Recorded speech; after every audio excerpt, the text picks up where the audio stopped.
अस्सलाम वालेकुम my YouTube family, कैसे हैं आप? उम्मीद है खैरियत से होंगे और मैं भी खैरियत से। अल्लाह पाक आप सबको खुश रखे, अपने हिफ्ज़-ओ-मान में रखे। तो जी आज मैं लाई हूँ बेसन की बर्फ़ी की रेसिपी, जो कि बहुत मज़ेदार, ज़बरदस्त सी और क्रिस्पी सी बनी थी और बहुत खस्ता थी। तो जी इसके इंग्रेडिएंट्स आपके साथ मैं शेयर करती हूँ। कुछ मैंने नट्स लिए हैं, हाफ़ टी स्पून इसमें मैंने इलायची पाउडर लिया है, 1 कप बेसन का था, हाफ़ कप मैंने सूजी का लिया और 1 कप ही मैंने शुगर पाउडर और 1 कप मैंने घी का लिया। आप कोई भी घी यूज़ कर सकते हैं, जो आप घर में यूज़ करते हैं आप वो ले सकते हैं। देसी घी है तो वो यूज़ कर लें। एक पैन लिया मैंने और लो फ्लेम पे मैंने ऊपर रखा था, वो गर्म हो चुका था। तो जी आज की रेसिपी ये घी में बनेगी। तो घी मैंने 1 कप इसमें डाल दिया और आहिस्ता-आहिस्ता से ये लो फ्लेम पे ही मेल्ट होगा। और मैंने हाथ से ये चेक कर लिया था कि ये गर्म हो चुका है और गर्म होने के बाद फिर मैंने इसमें 1 कप बेसन का ऐड कर दिया और ये आहिस्ता-आहिस्ता से ऐड करें। घी बहुत गर्म होता है, तो आपको पता है हाथ जलने का भी डर होता है, इसलिए केयरफुल होके ये काम करें। तो जी मैंने बेसन तो इसमें ऐड कर दिया और अच्छी तरह से इसको मैंने मिक्स कर लिया ताकि इसमें कोई गुठली ना रहे और बिल्कुल अच्छी तरह से मिक्स हो जाए। फिर मैंने इसको लो फ्लेम पे ही इसकी भुनाई की। भुनाई करने के बाद फिर इसकी जब इसका कलर चेंज हो गया था और खुशबू आ रही थी, तो इसमें मैंने हाफ कप सूजी का ऐड कर दिया और इसकी भी मैंने लो फ्लेम पे ही भुनाई की। हाथ नहीं रुकना चाहिए, हाथ को आप हिलाते रहें ताकि नीचे बैटर नीचे ना बैठे और ये जले ना।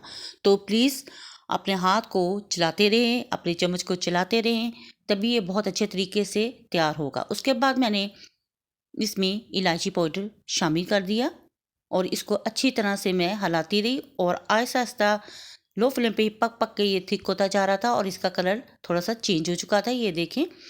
तो जी इसको मैंने फिर भी अच्छी तरह से भुनाई की, अपना हाथ नहीं रोका, मसलसल हाथ चलता रहा, तो ये इसकी भुनाई होती रही।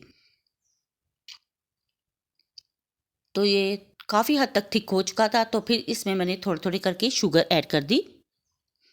तो आप दूसरी शुगर भी इसमें डाल सकते हैं। तो इसकी मैंने अच्छी तरह से भुनाई की और थोड़ी-थोड़ी इसमें शुगर डाल के इसको पकाती रही। मैंने अपना हाथ नहीं रोका और भुनाई कर के काफ़ी हद तक ड्राई हो चुका था, खुश्क होता जा रहा था, आपस में चिपक रहा था। तो फिर भी मैंने इसकी अच्छी तरह से भुनाई की और सारी शुगर डाल के इसको अच्छी तरह से मिक्स किया। जितनी आप शुगर खाना चाहती हैं, उस हिसाब से अपने टेस्ट के मुताबिक इसमें शामिल कर लें। आजकल तो सर्दी है और सर्दी में मीठा खाने को दिल करता है और चाय के साथ मीठा हो तो बहुत ही मज़ा आता है।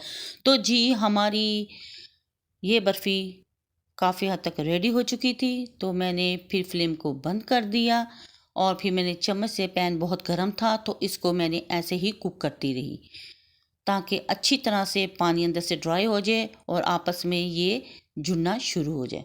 तो जी फिर मैंने एक ट्रे ली और उसको ग्रीस करके रखा हुआ था घी के साथ। तो ये तो फिर मैंने गरम-गरम ये बैटर इसमें शामिल कर दिया ट्रे में। तो चम्मच की मदद से मैंने इसको चारों तरफ से फैला दिया और इसको चम्मच की मदद से प्रेस कर लिया और बिल्कुल एक ढो सी बना ली, बड़ी खूबसूरत सी। तो जब ये आप प्रेस करेंगे तो इसके ऊपर घी आना शुरू हो जाएगा। तो फिर मैंने इसको बादाम पिस्ते के साथ गार्निश कर लिया। अगर आपके पास है, गार्निश करना चाहते हैं तो कर लें वरना स्किप कर दें।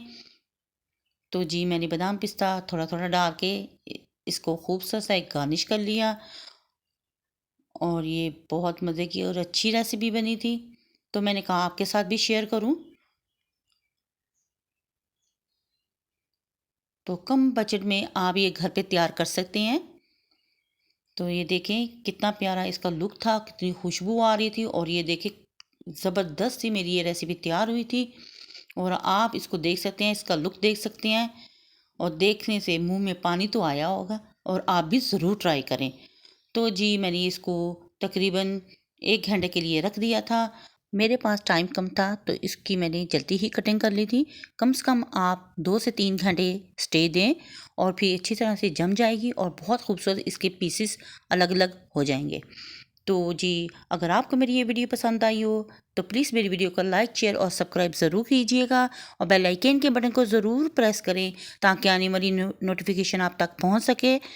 तो अपनी दुआओं में याद रखें और मेरी ये रेसिपी ज़रूर ट्राई करें और कमेंट बॉक्स में भी ज़रूर बताएं कि आपको मेरी ये रेसिपी कैसी लगी। तो नेक्स्ट वीडियो तक दे इजाज़त। अल्लाह हाफिज़ और अल्लाह निगहबान।